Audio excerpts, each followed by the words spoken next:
Hey there, good people. So today we're going to talk about anger. State of the world definitely elicits anger these days for most of us. So the thing I always say to people is this, the quote unquote negative emotions. I don't even like using the word negative, but anger, fear, all the things that we get into, worry, anxiety, we're supposed to feel them. The human organism is designed to process the full spectrum of human emotion. The caveat is emotions are supposed to be temporal. They should come and go. When we sit with an emotion too long, that's when it causes a problem. The basic idea in Taoist philosophy and Chinese medicine, they say, is life is movement. So life is not stillness and being sedentary. Think about what death is, a stiff, cold, rigid body that never moves. Life is predicated on movement. The movement of galaxies, the movement of our bloodstream, the movement of our breath, the movement of our bodies, the movement of our careers. Movement yields life. So we need to move our emotions. Our emotions cannot stay. So I always, try to tell people, don't conceptualize, if you're experiencing bad emotions, don't just think, oh, I've just got to feel good emotions and never feel the bad ones. I think that's bullshit. You need to feel the toxic ones, but as they come through, let them go. And there are some ways we can do that.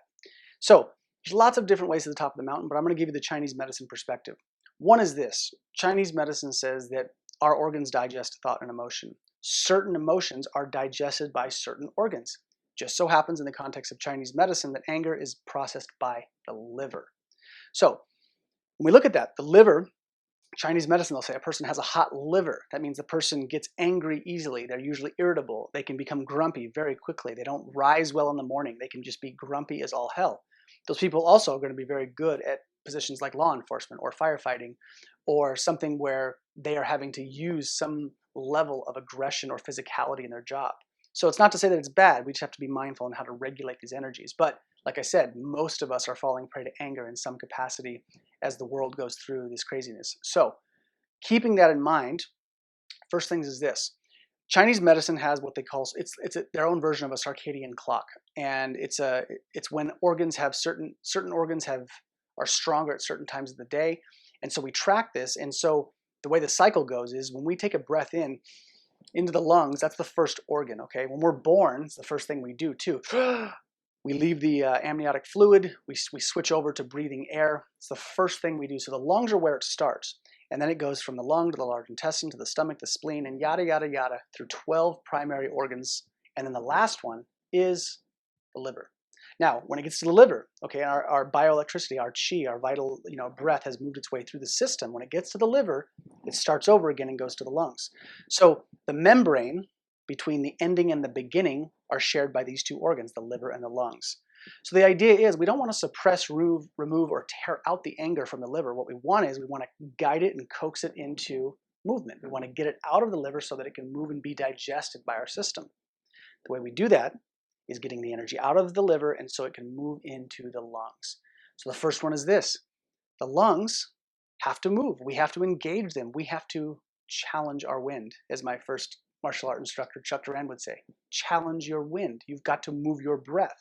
So one way is breath work. There's lots of different styles of breath work. The one that I am most fond of these days is the Wim Hof method. If you haven't checked him out, check out his breathing method. Stanford has done research on it. It's changing the face of how we look at the immune system because the breathing technique actually upregulates the immune system, which they didn't think could happen through something like breath. Pretty fascinating. But breath work is one. The other one is exercise. So doing something vigorous to the point where you get winded and you are sucking wind very hard. Something like deadlifting, something like wind sprints, something like heavy kettlebell swings, something like intense abdominal work, but something that makes you be out of breath where you are just, that's good. That will pull heat out of the liver. Now the next one is food. In Chinese medicine, all the organ systems relate to various elements, what they call the 5 elements. So in the context of the liver, it relates to the wood element, and it also has an associated color. All the elements do. But the associated color with the wood element for the liver is green. So the way I think about this, which I always think is kind of cool, I'm going to do a whole series on superheroes and how they show up in, symbology in our culture. But the Incredible Hulk, okay, a big angry green character.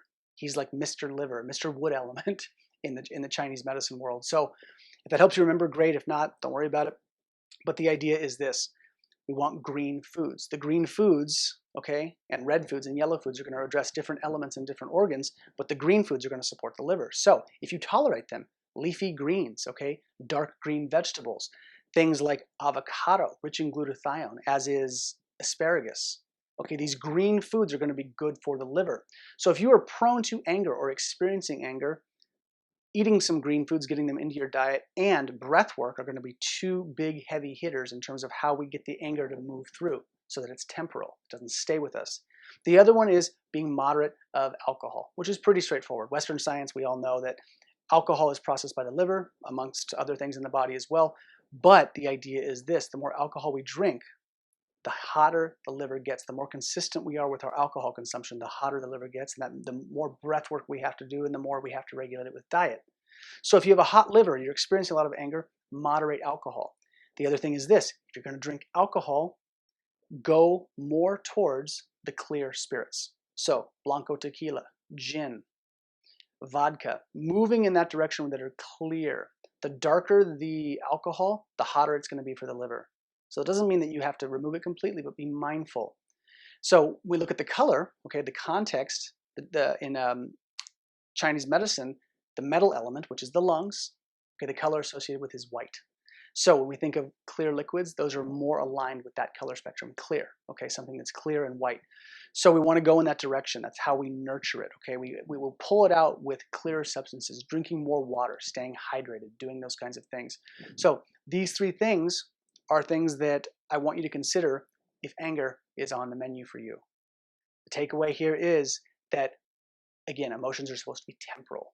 It's not that we shouldn't feel them, they should come and go. So feel the anger, say hello to the anger, kick it with the anger, and then tell it to get the fuck out. So hope this finds you well. Best of luck.